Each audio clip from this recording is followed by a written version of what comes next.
What's up guys, welcome back to Deck Tech for Decks. I'm your host Caleb. Today we're going to be looking at the top 10 most powerful budget commanders that we've gotten in the past year or so. But first I want to define what I think is a powerful budget commander. I don't think a powerful budget commander is a commander that comfortably plays well against other budget decks. I think a powerful budget commander is something you can take up against a bracket 3 and people not even realize its budget. So that's what's going to make it powerful, and that's what's going to impact the ranking whenever we talk about it on this list. Another new thing I'm going to try out is I'm going to actually pin a comment down below, and then you guys can actually leave a comment on which commander you want me to build in that pinned comment down below, and then I'll build it on the channel. But without further ado, pick up that free $15 you get whenever you click on that whatnot link. Get 10% off all of your Tolarian library proxies whenever you use code DT for D. And then let's get right into it. At number 10, we have Marchesa, Dealer of Death. She's a 3 CMC creature in Grixis colors that says, whenever you commit a crime, you may pay 1. If you do, look at the top 2 cards of your library, put one of them into your hand and the other into your graveyard. Not only is this insane card advantage and card selection, it's also just not hard at all to commit a crime. Whenever you target your opponent's anything, that is committing a crime. So you can easily make this a super powerful reanimation deck, where you put all of your reanimation spells into your hand and all of your giant bombs directly into the graveyard to be reanimated. Not to mention, this can be a crazy control style deck where you get advantage from removing your opponent's key pieces. There's a plethora of different routes we can take her, and she's super flexible. Before we get into number 9, I want to shout out today's video sponsors, Tolarian Library Proxies. These are honestly some of the best proxies I've ever seen. The quality is insane, and not to mention, proxies are becoming more and more prevalent. We have secret layers coming out of nowhere that you have a limited time to get, and if you don't get those secret layers, there's no telling when they're actually going to print those cards in Magic, so proxies are the next best thing. Additionally, if you guys are looking to check out an expensive card and you want to test it out before you pull the trigger, proxies are also an amazing way to do that. Not to mention, if you're trying to get into this fun CEDH format without taking a mortgage out on your home, again, proxies are basically the way. Thank you, Tolarian Library Proxies, for sponsoring this video. Now let's get back into number 9. Ratosse the Muscle. This is a 5 CMC commander in Rakdos colors. He has flying trample, and whenever you sacrifice another creature, exile cards equal to its mana value from the top of target player's library. Until your next end step, you may play those cards, and mana of any type can be spent to cast those spells. Additionally, he has an ability. Sacrifice another creature, Ratosse the Muscle gains indestructible until the end of turn.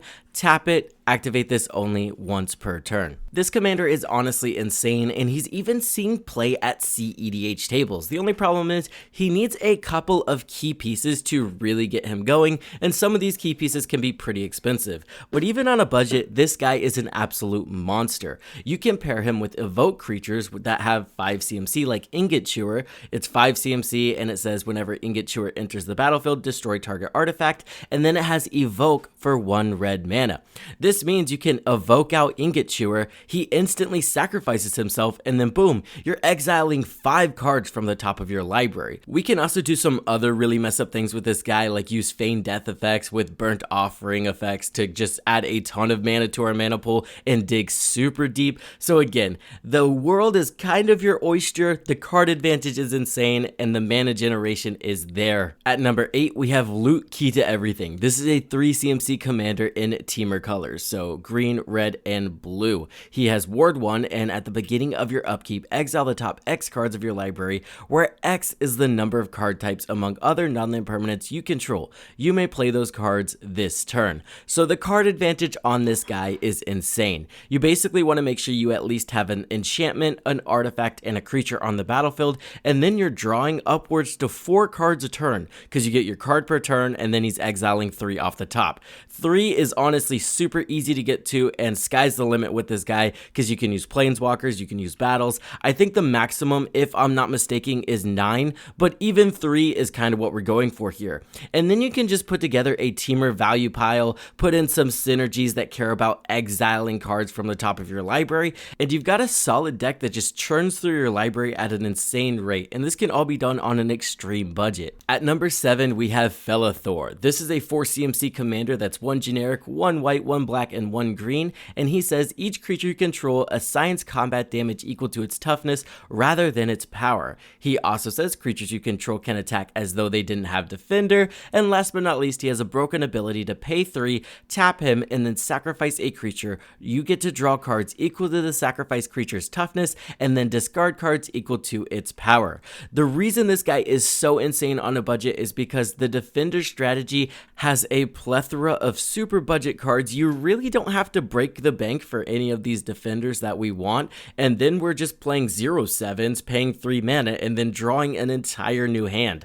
On top of that, we've got a lot of defender synergies that synergize with each other that are dirt cheap, and this is just going to lead us into playing a deck that looks super synergistic and is playing very intentional cards, which is something people look at whenever you're playing a high-powered deck. At number 6, we have Veyron. People are not going to like this deck, but it is strong. For 2 generic, 1 blue and 1 black, we get a legendary creature rat rogue with ward 2, and it says if a creature an opponent controls would die, exile it instead. People already hate that. It also says at the beginning of each end step, create X 1/1 black rat creature tokens with this creature gets +1/+1 for each other rat you control, where X is the number of creatures your opponents controlled that were exiled this turn. This guy is pretty insane. All you have to do is drop a fleshbag marauder, your opponents have to sacrifice a creature each, that's going to net you 3 rats that now all have 5 power, assuming that you only have your commander out on the battlefield. That alone is insane. Then you can just use your sacrifice fodder to get card advantage, you can play all of the edict effects to really just make your opponents super salty, and then at the end of the day, while we're forcing our opponents to sacrifice all of these creatures, they don't have a board state to block our massive rats. So it's kind of just a strategy that's pretty messed up and really difficult to play against, especially in a creature combat meta. Number 5 is Captain Howler. For 2 generic, 1 blue, and 1 red, you get a legendary creature shark pirate with ward 2, pay 2 life. Additionally, whenever you discard 1 or more cards, target creature gets +2/+0 until end of turn for each card discarded this way. Whenever that creature deals combat damage to a player this turn, you draw a card. The reason this guy's ranking so high is because his synergy pieces are dirt cheap, there's a plethora of them so the consistency is solid, and then he's also got just really cool interactions that people are not going to expect. You actually don't want to wheel with this guy. Now you can wheel, discard your entire hand, draw 7, and as long as you discarded 7 cards, yes, a creature is getting +14, which is absolutely insane. But it is just better, in my opinion, to use single discard effects like Ghostly Pilferer. Ghostly Pilferer is 1 generic and a blue, and it says whenever Ghostly Pilferer becomes untapped, you may pay 2. If you do, draw a card. It also says whenever an opponent casts a spell from anywhere other than their hand, you get to draw a card, and his last ability, discard a card. Ghostly Pilferer can't be blocked this turn. Now, the way Captain Howler's ability works is the card advantage piece actually stacks. So if we're going to discard 6 cards from our hand using a Ghostly Pilfer effect, we actually still get to draw 6 cards whenever the creature we buffed up deals combat damage. So as long as you're running the synergistic pieces, sky's the limit with this guy. You can build Storm, you can build Goad, you can build whatever you want, and you're going to draw a ton of cards and deal a ton of damage while doing it. Number 4 is going to be Zurgo's Stormrender. For 1 red, 1 white, and 1 black, you get a legendary creature Orc Warrior with Mobilize 1. Whenever this creature attacks, create a tapped and attacking 1/1 red warrior creature token, sacrifice it at the beginning of your next end step. And then he says, whenever a creature token you control leaves the battlefield, you get to draw a card if it was attacking, otherwise each opponent loses 1 life. So not only is this guy the Blood Artist effect that drains the entire table, he's also the card advantage piece that draws you a card whenever you sack a creature that's attacking, and not only that, he also makes tokens for you to sacrifice. So this guy is the entire package in one. I'm also a fan of his interaction with Myriad. Since he triggers whenever a creature token leaves the battlefield and not just dies, this means whenever we attack with a Myriad creature and we lose those Myriad creature tokens at the end of combat, we're going to get to draw 2 cards off of that. So it can end up being a really fun Myriad aggro deck where you throw a bunch of Myriad creatures in the deck, try to deal a ton of damage, and just absolutely go off while you're drawing a ton of cards. You can get extra combat steps going, you can get an aristocrat strategy going. This guy's just super flexible overall, and I love him. At number 3, we have Cotus, because this guy is not okay and you can do it on an extreme budget. Cotus is a 4 CMC commander in Sultai colors that has indestructible. Additionally, it says whenever Cotus deals combat damage to a player, exile the top X cards of their library, where X is the amount of damage dealt. You may cast any number of spells with mana value X or less from among those without paying their mana cost. That's insane. Yes, he's only a 2/1, but all you have to do is run an enchantment strategy that's completely budget, and then you're able to just put auras on him, and then when you put auras on him, you draw cards because of your Enchantress Presence effects, and it ends up just being a super efficient budget list that allows you to ramp to an Oblivion, buff up your commander, and then deal a lot of damage while stealing your opponent's deck. I've also seen players take the mutate route where they just mutate on top of him and that makes him bigger right out of the gate. You can even use pump spells. This guy's just super flexible. Just be prepared to make your playgroup salty because no one likes losing to their own cards, and this guy makes people lose to their own cards. At the number 2 spot, we have Helga Skittish Seer. She's 1 green, 1 white, and 1 blue for a legendary creature frog druid that says whenever you cast a creature spell with mana value 4 or greater, you get to draw a card, gain 1 life, and put a 1/1 counter on Helga. Additionally, you can tap her for X mana of any color where X is Helga's power. Spend this mana only to cast creature spells with mana value 4 or greater, or with creature spells with X in their mana cost. This card does everything by itself. It's card advantage, it's ramp, we don't care about life, but it gains us life. This is its own value engine. All you have to do is ensure that you're including creatures with power 4 or greater, or creatures with X in their mana cost, and you've done the thing.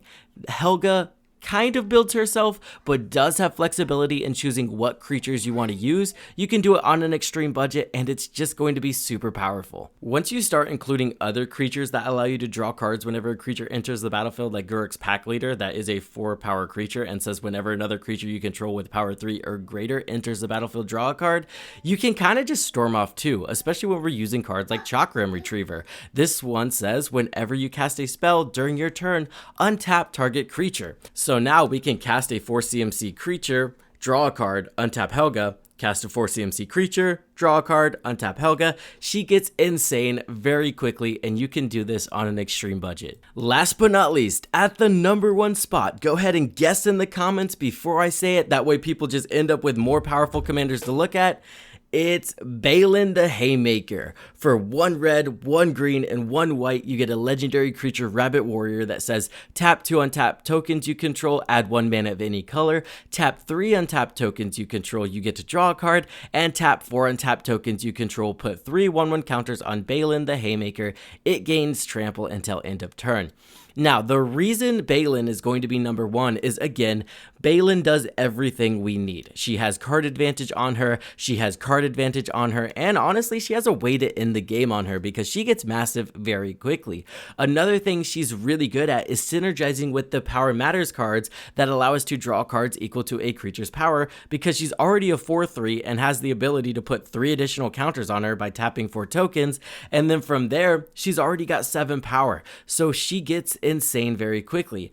Another reason I felt like I had to put her at number 1 is because these colors have insane combo potential, especially when we're talking about just needing to generate infinite creatures. We have Basking Brood-Scale and the Rosy Cotton combo, you have Ivy Lane Denizen and Herd Baloth, and a plethora of others that are extremely budget. And then what do we do once we generate infinite tokens? Well, you get to draw your entire deck, you get infinite mana, and then additionally you can make Balin's power infinite. So yeah, you do just win the game off of that. You don't have to take it that route, and there's still a lot of ways to generate a ton of tokens in these color pairings without having to go infinite. Farmer Cotton, for instance, it's X, 1 green, 1 white, and it says when Farmer Cotton enters the battlefield, create X 1/1 white halfling creature tokens and X food tokens. So that's kind of insane. We're producing tokens equal to the amount of mana we can produce and then doubling it. We all know Scoot Swarm is insane. We have cards like Arasta. This deck is not going to struggle to create tokens on a budget. With that being said, guys, that's the list. Be sure to vote in the comments down below which one of these you want me to build. And as always, I hope this helped you in your deck building endeavors, and I will see you in the next one.